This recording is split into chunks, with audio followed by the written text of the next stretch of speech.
Ini bener masanya gini ya. Silakan untuk pasangan hadro mengikuti tausiah agama semuanya. Iya nak. Ayo biar di dalam rame ya. Hadro ada di belakang ya. Hadronya ada di belakang. Selain hadro Gak usah tidak meja boleh di tanah. belakang. Gak usah meja di sini saja.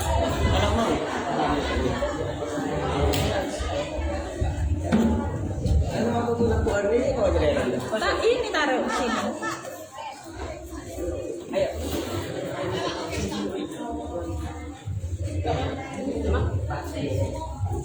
Pak, perhatikan ya. Untuk di belakang pasangan hadro sini dan juga hadro di belakang kanan. Itunya taruh sini tidak apa-apa nih. Ya. Selain hadro Untuk tidak boleh di LCD belakang. ini taruh atas ya. Kursi aja gak apa-apa. Buat Ya. omongin mungkin ya wis. Ada. Pokoknya hadro di belakang. Ini belum dia. Coba sama. Ya. Untuk mana? Belakangnya hadro. Listriknya belum.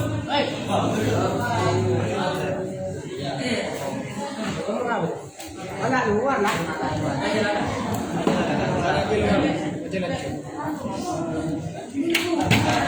Bantal. Sama dia. Tak luka. Tak ada dah warga.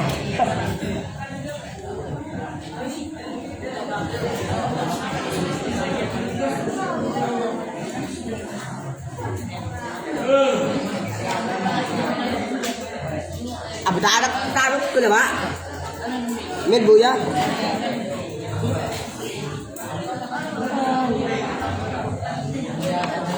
Mana. Bedi mana, Bu?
Aja wis, ininya diperkecilkan.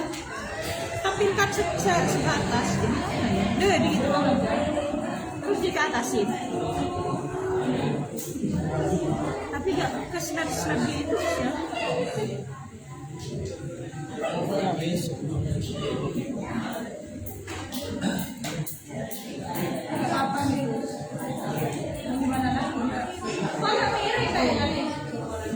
Mau mirip.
Bismillahirrahmanirrahim. Assalamualaikum warahmatullahi wabarakatuh.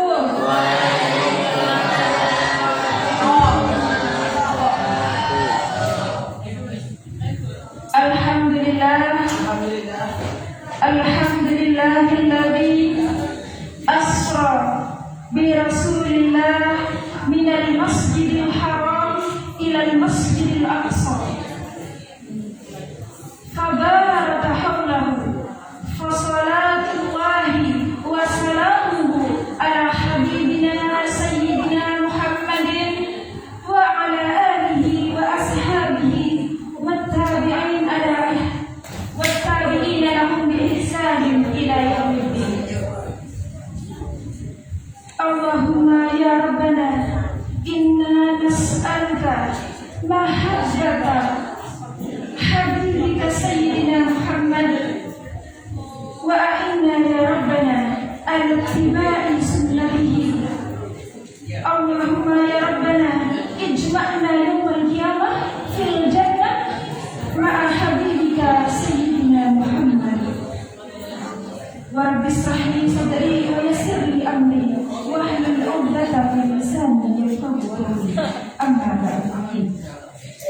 Yang saya hormati Bapak Kepala Madrasah beserta segenap Dewan ini dan karyawan yang insya Allah dirahmati oleh Allah Subhanahu Wa Taala. Wabil khusus dan terkhusus untuk siswa-siswi, abnai wa banati, anak-anakku semuanya yang insya Allah disayangi oleh Rasulullah Sallallahu Alaihi Wasallam. Alhamdulillah, marilah selalu kita bersyukur kepada Allah Subhanahu Wa Taala karena berkat rahmat serta hidayahnya kita bisa berkumpul dalam acara yang insya Allah akan menumbuhkan rasa cinta kita, rasa keimanan kita kepada Allah Subhanahu Wa Taala dalam keadaan sehat walafiat. Alhamdulillah. Salawat serta salam marilah selalu kita haturkan kepada junjungan kita, idola kita, yakni Nabi Muhammad Sallallahu Alaihi Wasallam, yang mana beliau telah membawa kita dari zaman kebodohan menuju zaman yang penuh dengan ilmu pengetahuan, yakni agama Islam. Anak-anak sekalian, pada kesempatan kali ini izinkan ibu untuk menyampaikan lagi tentang wisata langit menjemput cinta. Jadi ini adalah perjalanan, bukan hanya perjalanan di bumi tapi sampai. Berarti ini memperhatikan saya semua ya. Kok tahu kalau saya salah ucap? Ngetes aja lagi. Oke. Jadi ini perjalanan bukan hanya di bumi tapi sampai ke yakni tak lain dan tak bukan yaitu kisah tentang Isra Mi'rajnya Nabi Muhammad Sallallahu Alaihi Wasallam. Menurut para ulama ya, jadi pada tahun berapa Nabi itu di Isra Mi'rajkan oleh Allah Subhanahu Wa Taala? Menurut ulama itu adalah tahun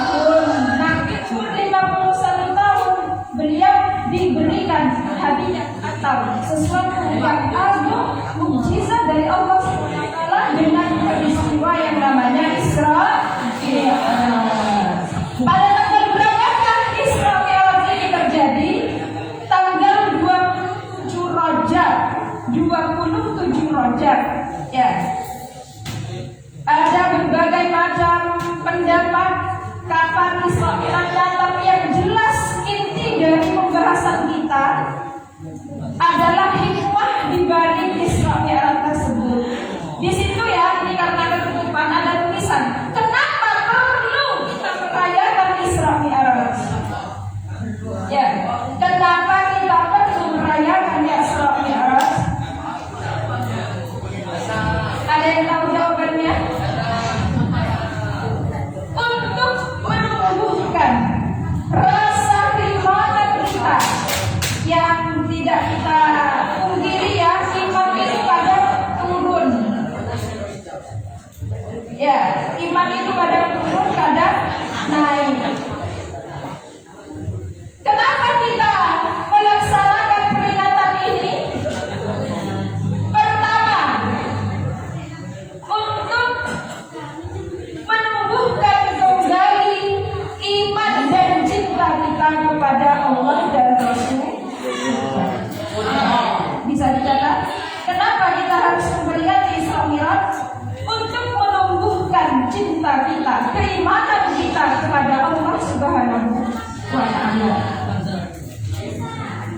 Yang kedua, untuk mengasah kembali hati kita, untuk mencerdaskan kita lagi dalam memahami, mengikuti teladan Nabi Muhammad Sallallahu Alaihi Wasallam. Tidak kita pungkiri ya, kita semua ini kadang terlena. Kita terlena dengan dunia, sehingga kita tidak lagi meneladani Nabi kita. TikTok, yang punya TikTok, jangan sekali-kali kalian gunakan untuk menebar aib.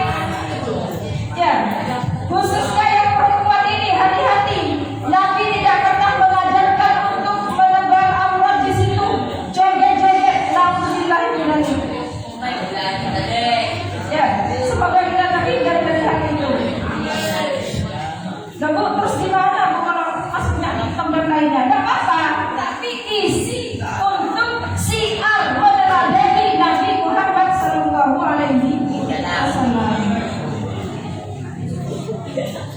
Jangan mengalah dengan sesuatu yang negatif. Kita juga harus punya TikTok. Kita harus melek teknologi, tapi kita isi dengan hal-hal yang positif, mengajak kepada kebaikan. Paham tuh? Nah, kita masuk dulu kepada pengertian dari Isra Mi'raj.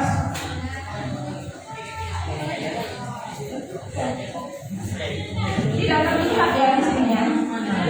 Saya bacakan. Jadi Isra itu berarti perjalanan malam. Bisa ditulis. Isra itu artinya perjalanan malam. Dari kata Sara Yasri, Isra artinya perjalanan malam, yaitu perjalanan Nabi Muhammad SAW dari Masjidil Haram ke Masjidil Aqsa. Dari Masjidil Haram yang ada di kota Mekah Al-Mukarramah ke Masjidil Aqsa yang ada di Palestina. Dulu Masjid Nabawi belum ada ya. Masjid Nabawi itu di tengah-tengah antara Masjidil Haram dan Masjidil Aqsa. Masjidil Haram, Masjidil Aqsa itu jauh sekali ya. Kemudian sementara Mi'raj, apa makna Mi'raj itu? Mi'raj itu artinya secara bahasa itu tangga atau naik. Mi'raj itu tangga atau naik. Maknanya apa di sini? Yaitu perjalanan Nabi dari Masjidil Aqsa ke Sidratul ke langit, di atas ke langit.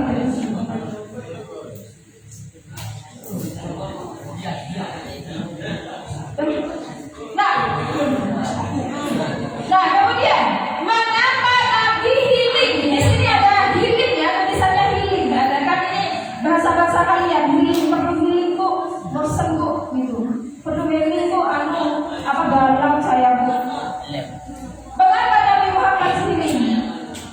anak-anakku, ini poin penting ya dari pembahasan kita kali ini. Poin penting yang pertama yaitu sebelum kita diberikan sesuatu yang luar biasa oleh Allah, sebelumnya kita akan mendapatkan ujian. Akan mendapatkan apa? Jangankan kita, Nabi juga ada. Yang pertama, sebelum terjadinya Isra Mi'raj, apa ujian yang Nabi Muhammad SAW dapatkan? Yang pertama, Nabi diuji dengan meninggalnya istri tercinta Nabi. Siapa namanya? Siti Khadijah, yang mana beliau adalah penguat, pelindung Nabi di dalam rumah Nabi. Ya, Siti Khadijah itu seperti yang kita tahu kisahnya, beliau adalah seorang saudagar terkaya di sana, wanita saudagar terkaya di Mekah saat itu, dan hartanya semuanya untuk agama Allah Subhanahu wa Ta'ala, untuk membantu Nabi berdakwah.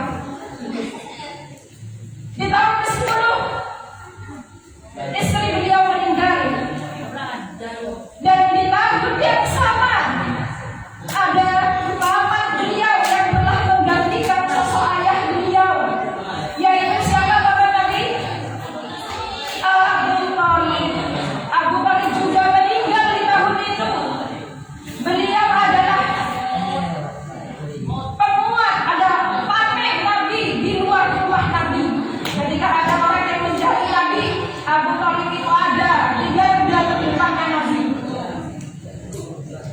Ya.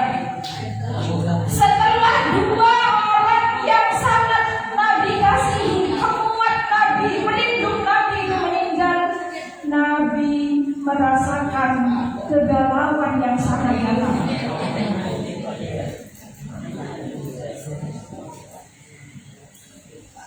Bagaimana tidak galau? Nabi pergi kemana? Pergi kemana? Perginya bersih, pulangnya banyak debu, banyak orang yang melempari. Kalau masih ada Siti Khadijah, Siti Khadijah itu kan kaya. Ada orang yang pernah utang ke Siti Khadijah, jadi kan suka mau nyakiti suaminya, ya kan?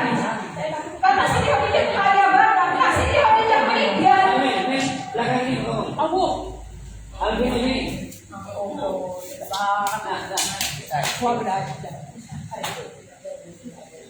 Maka Nabi sedih. Nabi di Mekah semakin menderita karena semua penguatnya, dua orang penguatnya sudah meninggal. Akhirnya Nabi bersama sahabat Zaid bin Sabit pergi ke kota Taif untuk menyampaikan agama Allah, berharap kota Taif akan membantu Nabi untuk berdakwah di kota Mekah. Akan tetapi bagaimana? Seketika Nabi sampai di kota Taif, Nabi bukan hanya dicaci maki, tetapi dilempari batu sampai darahnya netes dari darinya.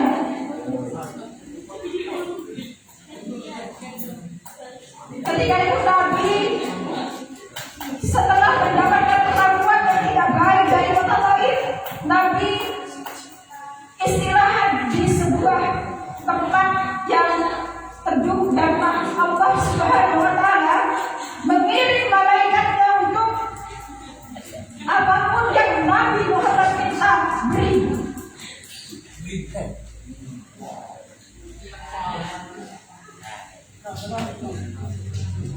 Malaikat menyampaikan kepada Nabi Muhammad, ya Muhammad, jika engkau minta saja melemparkan dua gunung ini kepada orang-orang Taif, maka akan saya lempar sekarang juga. Kalau sampai darah kamu yang ada di gigitanmu itu jatuh ke tanah, akan saya langsung lemparkan kedua gunung kepada orang-orang Taif. Tapi apa kata Nabi Muhammad?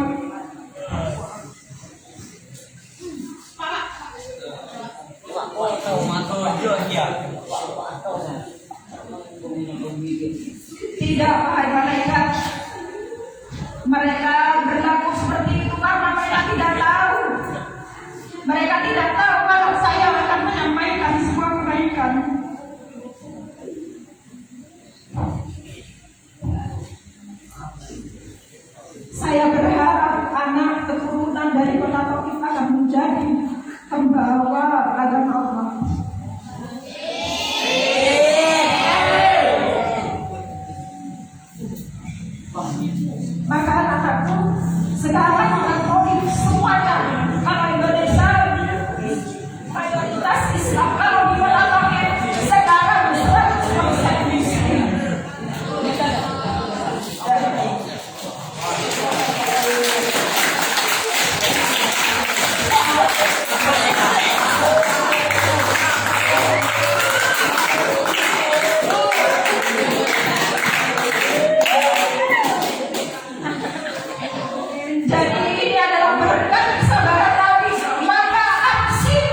diperjalankan oleh Allah Subhanahu wa Ta'ala untuk bertemu dengan beliau, untuk berdialog dengan beliau.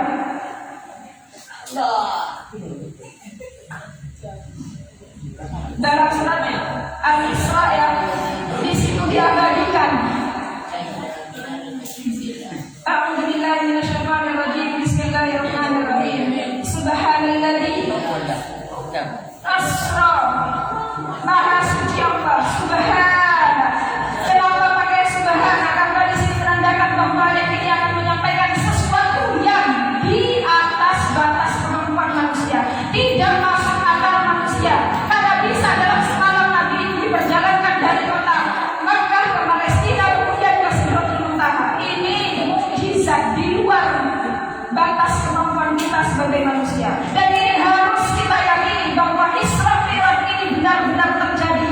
Bukan hanya rohnya Nabi, fisiknya seperti kita ini yang diperjalankan oleh Allah ke Sidratul Muntaha. Subhanalladzi asra bi 'abdihi. Nabi adalah seorang abdi, hamba. Gelar yang paling Nabi senangi adalah seorang hamba. Semakin kita menghamba kepada Allah, maka akan semakin diangkat derajat kita. Nabi adalah seorang hamba, makhluk seperti kita, tapi Nabi adalah makhluk mulia, dijamin masuk surga. Subhanalladzi asra bi 'abdihi lailan minal masjidil haram ilal masjidil aqsa alladzi barakna hawlahu linuriyahu min ayatina innahu huwas samiul basir.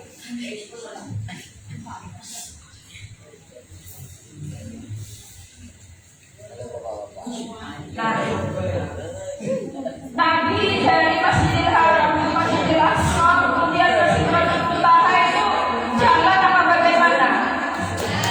Tidak, akan tetapi oleh Allah Subhanahu wa Ta'ala disediakan kendaraan yang super cepat. Apa nama kendaraannya? Nah, kurang lebih gambarnya buruk seperti kelihatan gagah gitu ya, seperti kuda ada sayapnya. Burung ini sekali menatap sebuah tempat langsung sampai. Ya.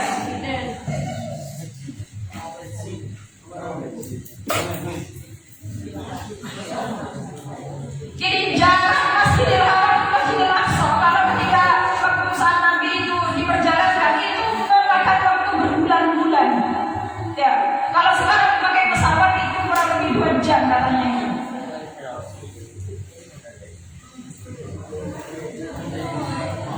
Jika Allah sudah sayang, hal yang mustahil bagi logika manusia tetap akan terjadi. Kalian dalam keadaan sedih, tapi kalian tetap bersabar. Ikhlas karena Allah menjalaninya. Meskipun belajar itu berat seperti sekarang, meskipun itu belajar berat, tapi kalian tetap bersabar. Insya Allah kalian akan diberikan hadiah yang luar biasa oleh Allah Subhanahu wa Ta'ala. Kemudian ketika Nabi dari Masjidil Aqsa ke Sidratul Muntaha, Nabi itu bertemu dengan beberapa nabi terdahulu. Di sini menggambarkan ketika kita berjuang di jalan Allah, ketika kita berjuang menuntut ilmu, kita tidak sendirian. Sesungguhnya kita telah bersama golongan para nabi berada di belakang beliau, saling menguatkan. Yang pertama di sini ada Nabi Musa alaihissalam. Kemudian yang selanjutnya ada Nabi Yahya. Ada yang Nabi Yahya dan Nabi Isa di langit kedua. Kemudian di langit ketiga ada Nabi Yusuf alaihissalam. Kemudian yang keempat ada Nabi Idris alaihissalam. Kemudian yang kelima ada Nabi Harun. Yang keenam ada Nabi Musa. Kemudian yang terakhir ada Nabi Ibrahim.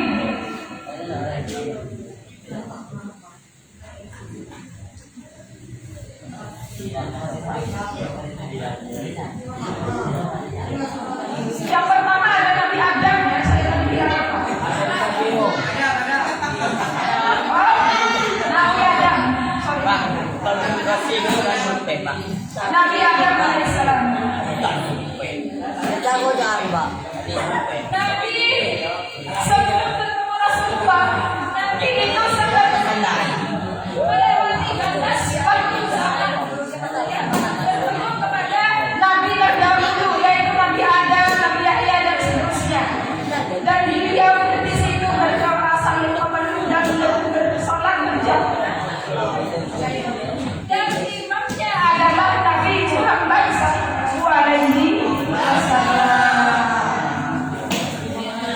Kemudian ketika Nabi atau berdialog dengan Allah Subhanahu wa taala, Nabi itu mendapatkan hadiah apa? Mendapatkan hadiah sholat. Dan sholatnya itu 50 kali. Pada awalnya sehari semalam itu 50 kali.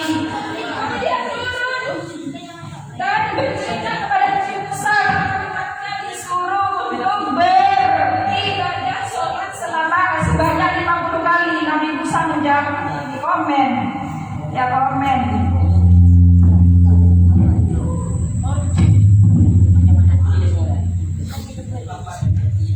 Ya Muhammad, mereka berapa?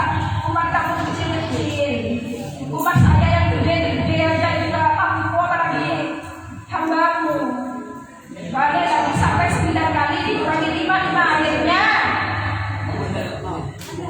Pada akhirnya kita diwajibkan sehari semalam sholat sebanyak 5. Dan 5 ini memperoleh pahala seperti sholat 50.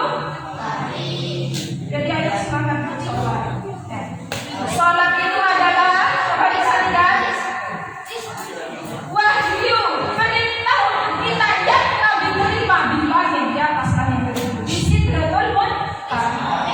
Sholat, zakat, ya semuanya itu diterima Nabi di bumi.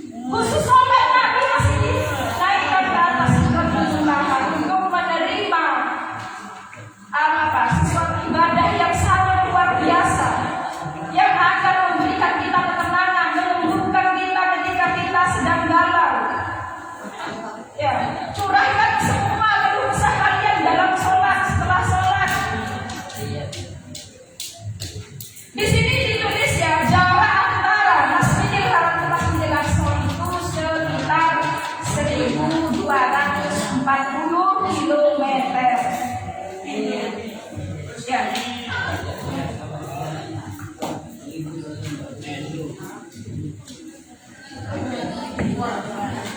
Nah, menembus langit. Nah, di sini Nabi bersilaturahmi dengan para nabi terdahulu. Ada salam, pelukan, ada doa. Kita tidak pernah sendirian dalam berjuang. Orang-orang baik akan selalu dipertemukan dengan orang yang baik. Jadi kita jangan bosan menjadi orang baik, harus istiqomah menjadi orang yang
mengakui bahwa kita ini seorang hamba, kita ini manusia lemah, kita ini tidak bisa apa-apa tanpa izin dari Allah Subhanahu wa Ta'ala.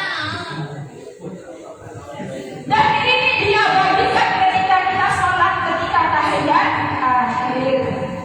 At-tahiyat ibadah sholawat thayyibatillah. Segala penghormatan, keberkahan, kebahagiaan dan kebaikan hanya milik Allah. Dan ini adalah salam Nabi Muhammad SAW ketika pertama kali bertemu dengan Allah di Sidratul Muntaha.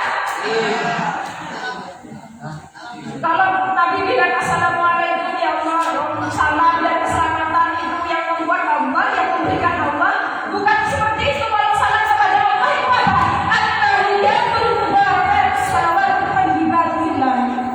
Segala semua kehormatan, keberkahan, kebahagiaan dan kebaikan hanya milik Allah. Kemudian Allah menjawab, Assalamu alayka ayyuhan nabiyyu wa rahmatullahi wa barakatuh. Salam rahmat dan berkah kupanjatkan kepadamu wahai Nabi Muhammad. Coba semuanya diperhatikan. Info pentingnya. Bacaan ini selalu kita baca di tahiyat akhir. Jadi ketika kita sholat, sebenarnya kita ini melakukan fi'ran, pertemuan dengan Allah. Kita bersalam, kita salam kepada Allah dan salam kepada Nabi Muhammad SAW. Assalamu alayka. Ya. Ibu kan pernah menjelaskan anta, nah kepada kamu itu kan pada bagi orang kedua yang diajak berbicara, ya kan? Jadi ibu kita sholat, sebenarnya kita benar-benar menghadap kepada Nabi, menghadap kepada Rasulullah, menghadap kepada Nabi Muhammad SAW. Kita harus menemukan mana ini dalam sholat. Ya. Kemudian yang terakhir di situ, nggak kelihatan ya. Assalamu alayna wa ala ibadillahi sholihin. Cintanya Nabi kepada kita, Nabi juga memohon apa? Keselamatan bagi semua umat yang ada di situ, para nabi, para malaikat semuanya, terkhusus juga untuk umatnya kita yang soleh dan soleh. Sebenarnya perhatikan, kita itu dalam sholat kita meminta kebaikan, rahmat untuk saudara kita yang ada di tengah-tengah ini. Jadi kalau ada orang yang sholatnya baik, tapi ke keluarganya, ke tetangganya, ke temannya buruk, sebenarnya sholatnya itu tidak baik.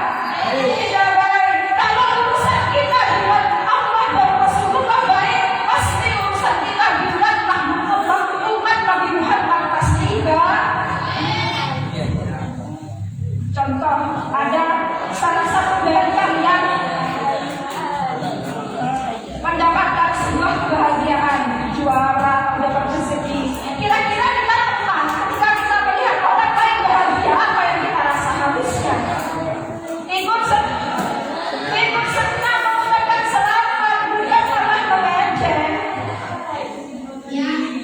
Ingat, sobat semuanya, murid-murid MTS ini jangan sampai hati kalian kotor. Jangan sampai ada iri, jangan sampai ada dengki, hasad kepada sesama makhluk Allah. Karena ini adalah tuntunan dari Rasulullah SAW dari Allah Subhanahu wa Ta'ala. Semua kita diuji, jadi alangkah baiknya kita sama-sama saling menguatkan, saling menguatkan ketika kita sedih, saling memberikan ucapan selamat ketika ada yang memperoleh kebahagiaan. Rezeki orang lain tidak akan mengurangi rezeki kita.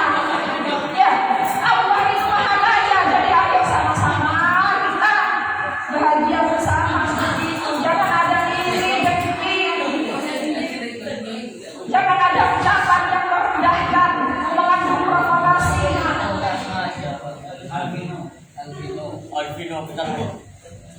Ucapan jangan, apalagi tinggalkan, jangan sampai mengambil hak orang lain. Coba perhatikan.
Dan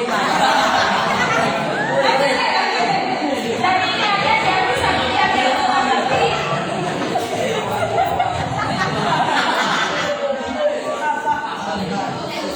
Di situ ada ayat bersama makan, bersama pikiran dan bersama kemenang. Dan jika kita membaca ini kita akan mendapatkan perlindungan dari Allah Subhanahu wa Ta'ala. Ya.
Kalau lagi sedih jangan lagi berharap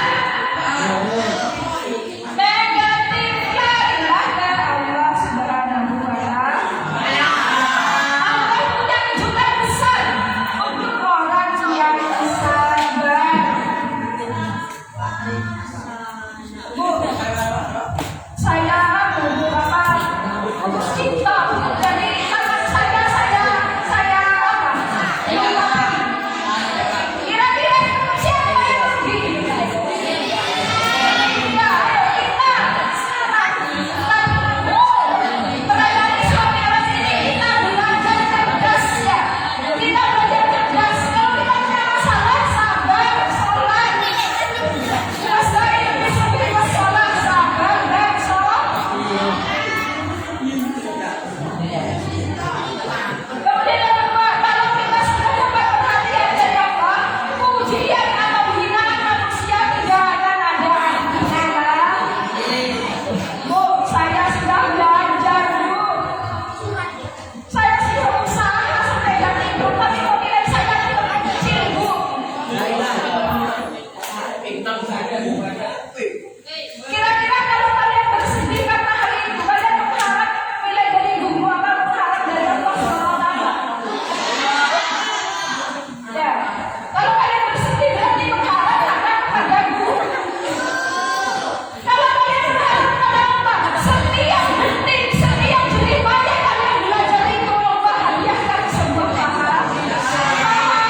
Tidak ada yang dirugi kalau ini semuanya kita sandarkan kepada Allah Subhanahu wa Ta'ala.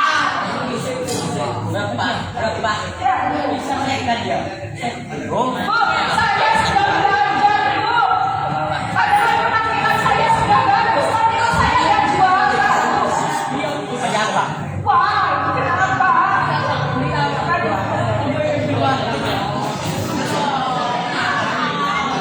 Ya, kita memang punya. Kan kalau kalian menang, terus kalian sombong. Ya, tapi kita jangan sampai.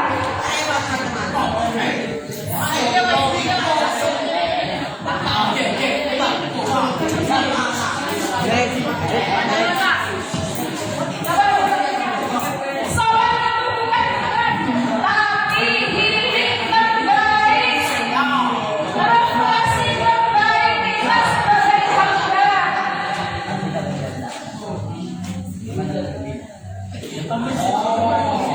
Dalam sholat itu sebenarnya kita bertemu dengan Allah, bersalam kepada Rasulullah, mendoakan semua makhluk di sini, tetangga kita, teman kita, guru kita, semua sebenarnya kita doakan dalam sholat.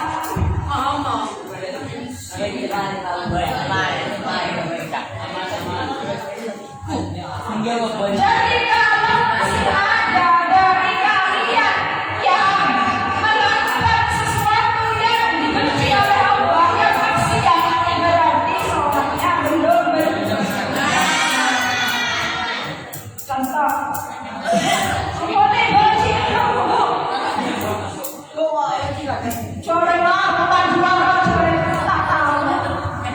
Mayu.